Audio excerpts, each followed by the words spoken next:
Hello dear students, Pankaj education point में आपका स्वागत है। आज मैं द होम कमिंग का पार्ट 3 लेकर के आया हूँ। इससे पहले मैं उसके 2 पार्ट्स बना चुका हूँ, तो जिन लोगों ने उन वीडियोस को नहीं देखा है उनका लिंक डिस्क्रिप्शन में दिया गया, वहाँ से देख सकते हैं। तो आइए आज उससे आगे शुरू करते हैं। The cramped atmosphere of neglect in his aunt's house oppressed fatigue so much that he felt that he could hardly breathe। यहाँ पर cramped का मतलब तंग से है, एटमॉस्फेयर मतलब वातावरण, नेग्लेक्ट मतलब उपेक्षा, अनादर। उसके मामी के घर में उपेक्षा के तंग वातावरण ने फाटिक को इतना दबा दिया, इतना व्याकुल कर दिया कि वो ऐसा महसूस करता था कि बड़ी मुश्किल से उसे सांस ली जा रही, मतलब सांस लेने में उसे कठिनाई महसूस होती थी। He wanted to go out into the open country, मतलब वह बाहर किसी खुले स्थान पे जाना चाहता था। And fill his lungs and breathe freely, और वहाँ जाकर के वो खुली सांस लेना चाहता था। But there was no open country to go to, लेकिन वहाँ पर जाने के लिए कोई खुला स्थान नहीं था। Surrounded on all side by Calcutta houses and walls, वह चारों तरफ से कलकत्ता के घरों और दीवारों से घिरा हुआ था। He would dream night after night of his village home, वह दिन रात अपने गांव के बारे में स्वप्न देखा करता था। And long to be back there, यहाँ पर लॉन्ग का मतलब इच्छा से है, और वापस जाने की इच्छा करता था। He remembered the glorious meadow where he used to fly his kite all day long, मतलब वह अपने गांव के उन शानदार चरागाहों के बारे में सोचता था, मैदानों के बारे में सोचता था जहां वह दिन भर अपनी पतंग को उड़ाया करता था। एंड ब्रॉड रिवर बैंक, और उन विस्तृत बड़े बड़े नदी के किनारों के बारे में सोचा करता था। वेयर ही वुड वांडर, जहाँ पर वो घूमा करता था। About the live long day singing and shouting for Joy, जहाँ पर खुशी से गाते हुए चिल्लाते हुए जिसके किनारे वो दिन भर घूमा करता था उसकी याद आती थी। The narrow brook where he could go and dive and swim at any time he liked, और वो छोटी सी नदी के बारे में सोचा करता था। यहाँ पर ब्रूक नदी कह सकते हैं, नाला कह सकते हैं, नहर कह सकते हैं, तो वो छोटी सी नहर के बारे में सोचा करता था जहाँ पर वो जब चाहे जाता था, डुबकी लगाता था और तैरता था। इस तरह से उसे अपने गांव के दृश्यों की याद आती थी। ही thought of his band of boy companions over हुम ही वाज डिस्पॉट, मतलब वह अपने साथियों के गिरोह के बारे में सोचता था जिसका कि वो तानाशाह था। यहाँ पर बैंड मतलब गिरोह होता है, और डिस्पॉट मतलब तानाशाह, मतलब उसका एक लड़कों का ग्रुप बना हुआ था जिसका वो तानाशाह था, उसके बारे में वो सोचा करता था। एंड एबव ऑल, और इन सबसे अधिक the memory of that tyrant mother, tyrant मतलब अत्याचारी, mother of his who had such a prejudice against him, और इन सबसे ज़्यादा उसे अपने अत्याचारी माँ की याद आती थी जो उसके प्रति पूर्वाग्रह रखती थी। प्रिजुडिस मतलब पूर्वाग्रह। Occupied him day and night, इस तरह के विचार उसके मन में दिन रात आते रहते थे। A kind of physical love like that of animal, a longing to be in the presence of the one who is loved, उसके अंदर एक जानवरों जैसे फिजिकल लव की आकांक्षा थी, उसे प्रेम चाहिए था। A longing to be in the presence of the one who is loved, जैसे जानवर एक साथ इकट्ठा रहते हैं और एक दूसरे को प्रेम करते हैं, उसे इस तरह का प्रेम चाहिए था। Inexpressible wistfulness during absence, a silent cry of the inmost heart for the mother. And inexpressible, inexpressible मतलब जिसको व्यक्त ना किया जा सके। विस्टफुलनेस मतलब उत्कंठा, ड्यूरिंग अब्सेंस मतलब किसी की अनुपस्थिति में उसके अंदर एक ऐसी उत्कंठा थी जिसको एक्सप्रेस नहीं करता था, जिसको मतलब व्यक्त नहीं कर सकता था। अ silent cry of the inmost heart for the mother lying the loving of calf in the Twilight, मतलब उसके हृदय के अंदर अपनी माँ के लिए एक साइलेंट क्राई थी, मतलब वो अपनी माँ को याद करता था, अपनी माँ को चाहता था, लेकिन उसको एक्सप्रेस नहीं कर सकता था। Like the loving of a calf in the Twilight, यहाँ पर काफ मतलब गाय का बछड़ा होता है, ट्विलाइट मतलब शाम को, जैसे शाम के समय किसी गाय का बछड़ा अपनी माँ के लिए रंभाता है, चिल्लाता है, उस तरह से उसके अंदर से एक साइलेंट क्राई निकल रही थी। The love which was almost in animal instinct, इस प्रकार का प्रेम अक्सर जो जानवरों की प्रवृत्ति होती है, इस प्रकार का प्रेम वो चाहता था, उसके अंदर इस तरह का प्रेम की भावना भरी हुई थी। Agitated the Sai, nervous, lean, अनकाउथ and अगली बॉय, और इन सारे विचारों ने उसको उस शर्मीले, डरे हुए से, दुबले पतले, अनकाउथ मतलब होता है गंवार, देहाती, अगले मतलब क्रूप, इस तरह के लड़के को उत्तेजित कर दिया। मतलब ये जो विचार उसके अंदर आ रहे थे, इसने उसको क्या कर दिया, उत्तेजित कर दिया, विचलित कर दिया। No one could understand it, कोई भी इसको नहीं समझ सकता था। But it preyed upon his mind continually, लेकिन ये जो विचार थे वो लगातार उसके मस्तिष्क को अपना शिकार बना रहे थे। मतलब उसके मस्तिष्क में इस तरह के विचार आ रहे थे। There was no more backward boy in the whole school than Fatik, मतलब पूरे स्कूल में फटिक से ज़्यादा कमज़ोर लड़का कोई नहीं था। मतलब अपने स्कूल में वो सबसे ज़्यादा कमज़ोर लड़का था। He gaped and remained silent when the teacher asked him a question, जब टीचर उस फटिक से कोई प्रश्न पूछते थे तो फटिक शांत रहता था और बिल्कुल हक्का बक्का सा रहता था। यहाँ पर गेव्ड का मतलब होता है हक्का बक्का, और बिल्कुल हक्का बक्का सा रहता था। मतलब जब टीचर उसको पढ़ाते थे या उससे कुछ पूछते थे वो कुछ जान ही नहीं पाता था। And like an overladen ass patiently suffered all the blows that came down on his back, और एक गधे की तरह धैर्यपूर्वक उन सारे मुक्कों को अपनी पीठ पर सहन करता था जो टीचर उसके पीठ पर मारते थे। मतलब जो उसके ऊपर मुक्के पड़ते थे उनको वो सहन करता था। When other was out at play, जब अन्य लड़के खेलने के लिए बाहर होते थे, he stood wistfully by the window, वह खिड़की के पास बड़े दुखी मन से खड़ा होता था। and gazed at the roofs of the distant house, और दूर दूर तक जो घर दिखाई देते थे उनकी छतों को निहारा करता था, देखा करता था। and if by chance he spied children playing on the open terrace of any roof, यहाँ पर spied मतलब देखना होता है और टेरेस मतलब छत कह सकते हैं। और बाई चांस, और जब कभी भी उसे दूर की छत पर वो बच्चों को खेलता हुआ देखता था, हिज हार्ट वुड एक विथ लॉन्गिंग, एक मतलब इच्छा दर्द और लॉन्गिंग मतलब इच्छा कह सकते हैं। तो उसके हृदय में इस तरह की इच्छा का दर्द उठने लगता था, मतलब उसके अंदर इस तरह की इच्छा जागृत होने लगती थी। वन डे ही समन्ड अप ऑल हिज करेज, समन्ड मतलब होता है एकत्रित करना, इकट्ठा करना। उसने एक दिन अपना साहस एकत्रित किया। एंड आस्क्ड हिज अंकल, और अपने मामा से पूछा, uncle when can I go home, मामा मैं घर कब जा सकता हूँ। हिज अंकल आंसर्ड, उसके मामा ने उत्तर दिया, वेट टिल द हॉलीडेज कम, यहाँ पर कन हो गया, ये कम होगा, यहाँ पर कम होगा। तो उसके मामा ने उत्तर दिया, छुट्टियां आने तक इंतजार करो। But holidays would not come till नवंबर, लेकिन ये जो छुट्टियां हैं ये नवंबर से पहले नहीं आएंगी, नवंबर तक नहीं आएंगी। And there was a long time still to wait, और इंतजार का एक बहुत लंबा समय था, मतलब छुट्टियां आने में भी बहुत लंबा समय था। One day Fatik lost his lesson book, एक दिन फटिक की किताब खो गई। Even with the help of books he found it very difficult, मतलब किताब जब उसके पास थी तब भी वो लेसन को तैयार करने में बहुत ही कठिन पाता था, उसको लेसन तैयार करने में बहुत कठिनाई होती थी। Indeed to prepare his lesson, now it was impossible, और अब किताब के बिना तो लेसन को तैयार करना उसके लिए असंभव था। Day after day the teacher would cane him mercifully unmercifully, cane मतलब होता है बेत, बेत मतलब दिन प्रतिदिन अध्यापक उसको निर्दयता के साथ पीटते थे, बेतों से पीटते थे। His condition became so abjectly miserable, उसकी स्थिति इतनी दयनीय बन गई थी। That even his cousins were ashamed to own him, कि यहाँ तक कि उसके खुद के जो भाई थे, ममेरे भाई थे, उसको भी अपना कहने में उनको शर्मिंदगी महसूस होती थी। दे बिगेन टू जियर, यहाँ पर जो वर्ड लिखा है जियर, जियर मतलब होता है इंसल्ट, अपमान करना, मजाक बनाना। They began to jeer and insult him more than the other boys, तो अन्य लड़कों से अधिक उसके जो ममेरे भाई थे वही उसका अपमान करते थे और उसका मजाक बनाते थे।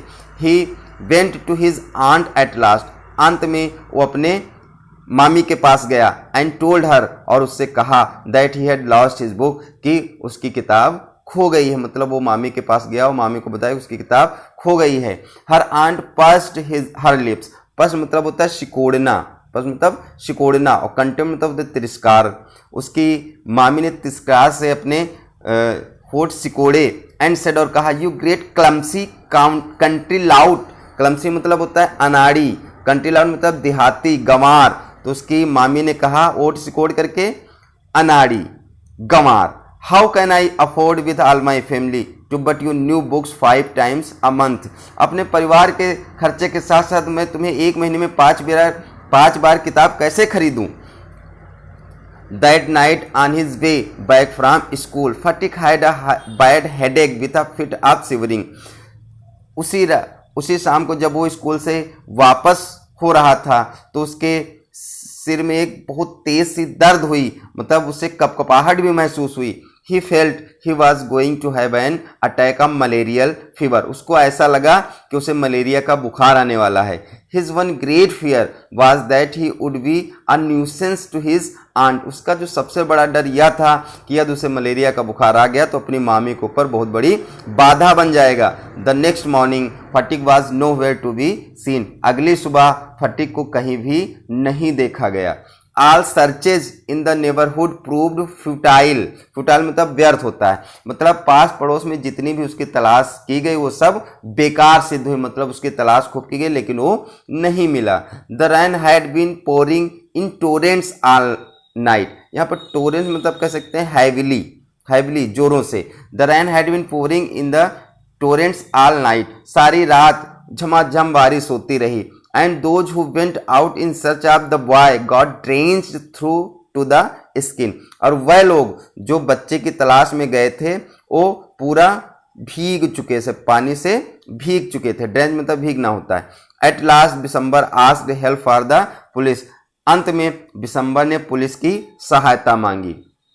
At the end of the day, a police van stopped at the door before the house. मतलब शाम के समय, दिन के अंत के समय मतलब शाम के समय एक पुलिस की गाड़ी उसके घर के दरवाजे के बाहर आकर के रुकी।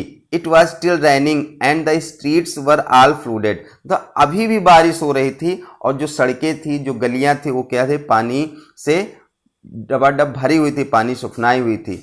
Two constables brought out Fatik in their arms. दो पुलिस वाले फाटिक को अपने हाथों से पकड़ करके लाए। And placed him before Bishamber, और उसको दिसंबर के सामने खड़ा कर दिया। He was wet through from head to foot, वह ऊपर से नीचे तक, सिर से लेकर पांव तक पूरी तरीके से भीगा हुआ था। मडी ऑल ओवर, तो उसके कपड़ों में क्या सब मतलब मिट्टी लगी हुई थी, कीचड़ लगा हुआ था। His face and eyes flushed read with fevers, उसका जो चेहरा था, उसकी जो आंखें थी वो बुखार से लाल थी, मतलब तमतमाई हुई थी। And his limbs all trembling, और उसके हाथ पैर क्या थे, कांप रहे थे। Bishamber carried him in his arms, Bishamber ने उसको अपनी बाहों में उठा लिया। And took him into the inner apartment, inner मतलब अंदर वाले, अपार्टमेंट मतलब कमरा कह सकते हैं, रूम कह सकते हैं। दिसंबर ने उसको अपने बाहों में उठा लिया और उसको अंदर के कमरे में लेकर के गया। When his wife saw him, जब उसकी पत्नी ने उसको देखा, she exclaimed, उसने कहा, what a heap of trouble the boy has given us, इस लड़के ने हमको कितनी मुसीबत दी है, कितनी परेशानी दी है। had not you better sent him home, इसको घर छोड़ाते तो अच्छा होता। जैसे उसकी पत्नी ने ये कहा, फटिक हर्ड हर वर्ड्स, फटिक ने उसके ये शब्द सुने। एंड सोब्ड आउट लाउड, और बहुत तेज से सिसकारी भर के उसने कहा, अंकल, मामा जी, I was just going home, मैं घर ही जा रहा था। But they dragged me back again, लेकिन वो सब मुझे यहाँ फिर से वापस ले आए। The fever rose very high, तो उसका बुखार बहुत अधिक बढ़ गया। And all that night boys were delirious, और सारी रात वह लड़का बेसुध पड़ा रहा था, मतलब बेसुध था, डिलीरियस मतलब बेसुध, सारी रात वो बेसुध पड़ा रहा। दिसंबर ब्रॉट इन अ डॉक्टर, दिसंबर ने एक डॉक्टर को बुलाया। Fatik opened his eyes flushed with fever, Fatik ने अपनी बुखार से तमतमाई हुई आंखों को खोला। And looked up to the ceiling, ceiling मतलब छत की तरफ, और उसने छत की तरफ देखा। एंड सेड वैकेंटली, और बहुत ही सूने मन से, बहुत ही खाली मन से उसने कहा, uncle have the holidays come yet, उसने कहा, मामा क्या छुट्टियां आ गई, मे आई गो होम, क्या मैं घर जा सकता हूं। Bishamber wiped the tears from own eyes, Bishamber ने अपनी आंखों से आंसुओं को पोंछे। And Fatik's lean and burning hands in his own, और फटिक के दुबले और वो जलते हुए हैंड्स मतलब बुखार से तपते हुए हैंड को अपने हाथों में लिया। And sat by through the night, और सारी रात उसके पास बैठा रहा। The boy began again to mutter, लड़का फिर से बुदबुदाने लगा। At last his voice became excited, और अंत में उसकी आवाज़ बहुत ही उत्तेजित हो गई। उसने कहा, मदर, माँ, ही क्राइड, उसने चिल्ला करके कहा, don't beat me like that mother, I am telling the truth. उसने कहा, माँ मुझे ऐसे मत पीटो, माँ मैं सही बोल रहा हूँ। मतलब वो बेसुध पड़ा हुआ था और बीच बीच में वो ऐसा बुदबुदा रहा था।